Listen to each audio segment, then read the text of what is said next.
Comment utiliser le pronom interrogatif quoi? Bonjour à tous, bienvenue sur la chaîne. Aujourd'hui, on va voir ensemble le pronom interrogatif quoi et comment l'utiliser. On commence par la prononciation. Il se prononce quoi. Q et U, ça fait le son que. On ne prononce pas le U. O et I, ça fait le son wa. C'est un OU suivi d'un A prononcé assez rapidement. Wa. Le tout fait quoi. Celui-là, on l'utilise quand on cherche quelque chose, mais on s'attend à quelque chose d'assez vaste comme réponse. On n'a pas vraiment d'indication précise sur la nature de ce qu'on cherche.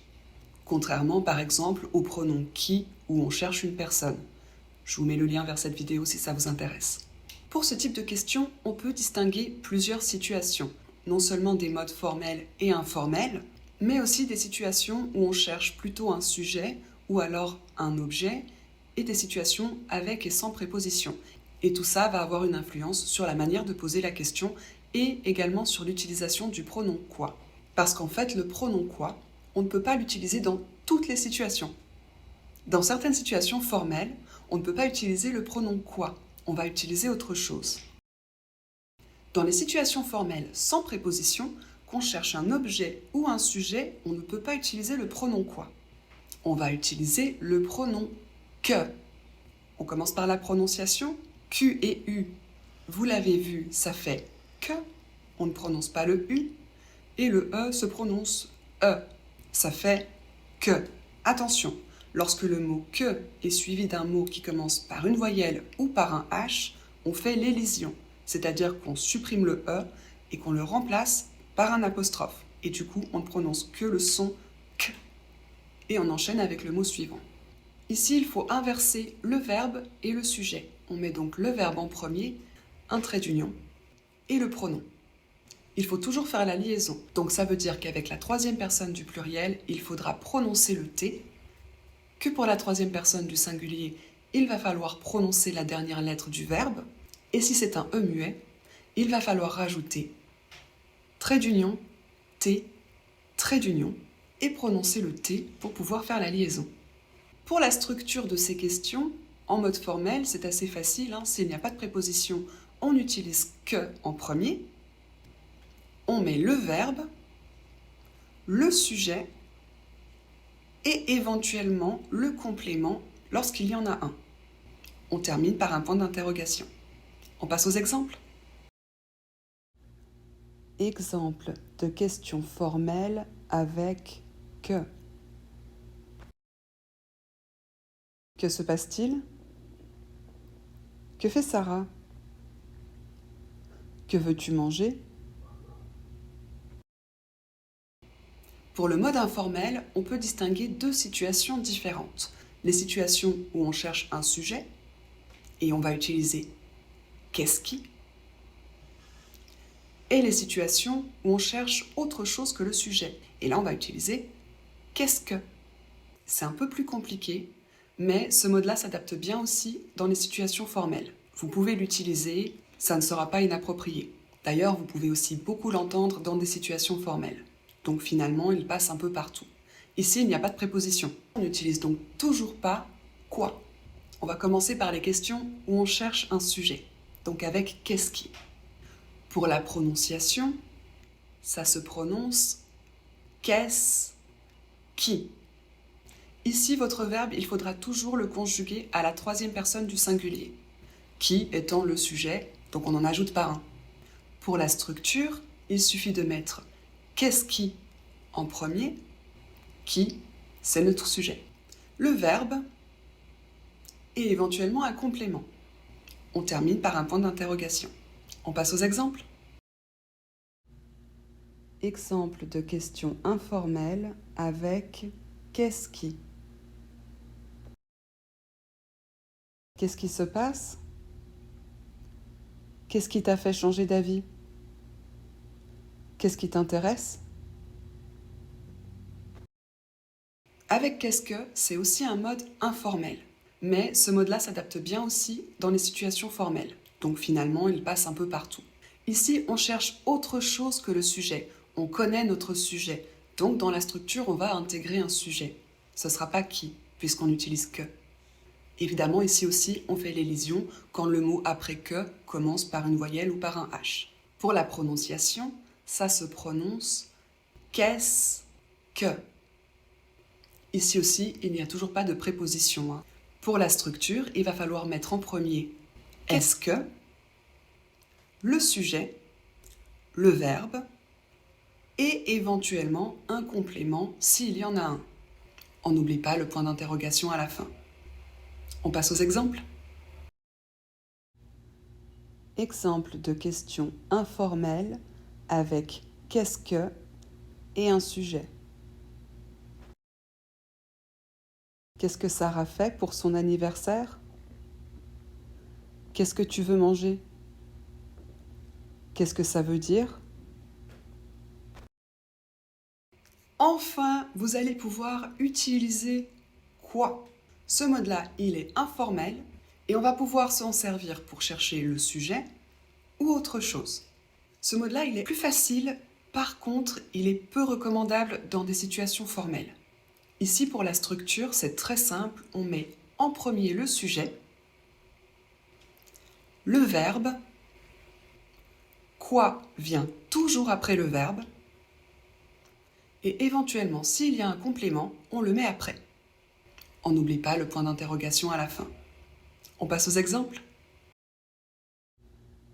Exemple de question informelle avec quoi? Sarah fait quoi pour son anniversaire? Tu veux manger quoi? Ça veut dire quoi? Maintenant, on passe aux exemples avec des verbes indirects, donc les cas avec les prépositions. Pour savoir s'il y a une préposition, ce qu'il faut faire, c'est vérifier comment on utilise ce verbe. Est-ce qu'on utilise une préposition après ce verbe ou pas? Par exemple, le verbe penser. Si vous pensez à quelqu'un, comme dans la phrase « Je pense à Paul », il y a la préposition « à ». Si vous pensez à quelque chose, comme dans la phrase « Je pense à mes vacances », vous retrouvez cette préposition « à ». Et si vous pensez à une action, donc avec un verbe à l'infinitif, comme dans la phrase « Je pense à faire mes courses », de nouveau, il y a cette préposition « à ». Avec le verbe penser, il y a donc toujours une préposition. Prenez comme autre exemple le verbe aimer. Celui-ci, il est toujours direct, il n'y a jamais de préposition. Si vous aimez quelqu'un, comme dans la phrase « J'aime Paul », il n'y a pas de préposition. Si vous aimez quelque chose, comme dans la phrase « J'aime le chocolat », il n'y a pas de préposition. Et si vous aimez faire quelque chose, donc un verbe à l'infinitif, comme par exemple « J'aime nager », il n'y a toujours pas de préposition. Donc, quand vous posez une question avec le verbe aimer, il n'y aura pas de préposition. Pour le mode formel, on va donc en premier mettre la préposition à ou de. Ça peut être d'autres prépositions, par exemple avec ou pour. Je ne vous ai pas mis d'exemple dans les slides parce qu'en général, avec ces autres prépositions, la plupart du temps, il y a une autre manière de poser la question qui sera plus appropriée. Donc même si ça marche quand même, j'en ai pas mis. J'ai essayé de rester simple. Ici, de nouveau, il va falloir regarder si votre sujet est un pronom ou si votre sujet est autre chose, comme un prénom par exemple.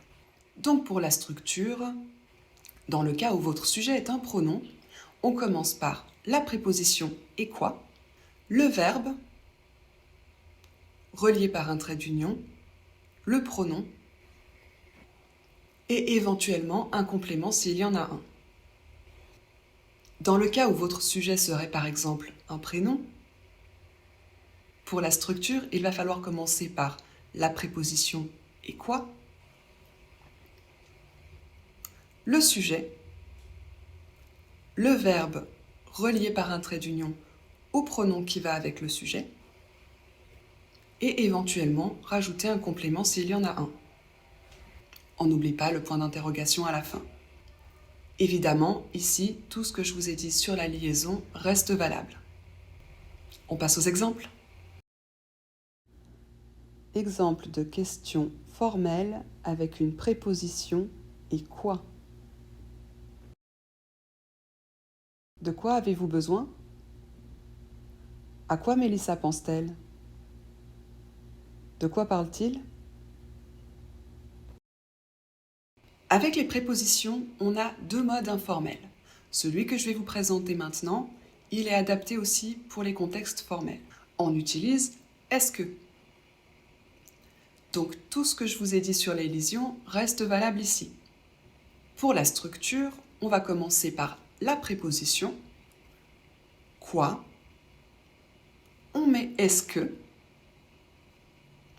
le sujet, le verbe et éventuellement un complément. On finit toujours par le point d'interrogation. Ici, vous aurez toujours un sujet, donc il n'y a pas de version avec « est-ce qui ». On passe aux exemples?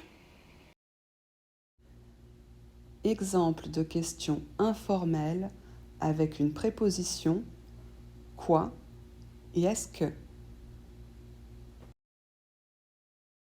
De quoi est-ce que vous avez besoin? À quoi est-ce que Mélissa pense? De quoi est-ce qu'il parle? Ce deuxième mode informel, il n'est pas adapté dans les contextes formels. Ça va pas. Mais il est pratique. Vous pouvez mettre la préposition « et quoi » en premier ou après le verbe. Pour la structure, il y a deux possibilités. On commence par la préposition « quoi », le sujet, le verbe, éventuellement le complément. Pour la deuxième, vous commencez par le sujet, le verbe, la préposition « et quoi » et éventuellement le complément. Dans les deux cas, on finit par un point d'interrogation. La première est quand même plus facile. Une fois que vous avez posé la préposition « et quoi », vous continuez votre phrase normalement. On passe aux exemples. Exemple de question informelle avec une préposition et quoi. De quoi vous avez besoin? Vous avez besoin de quoi? À quoi Mélissa pense? Mélissa pense à quoi? De quoi il parle? Il parle de quoi? Et voilà, c'est terminé pour aujourd'hui. J'espère que ça vous a plu. Merci de m'avoir suivi jusqu'ici et à bientôt.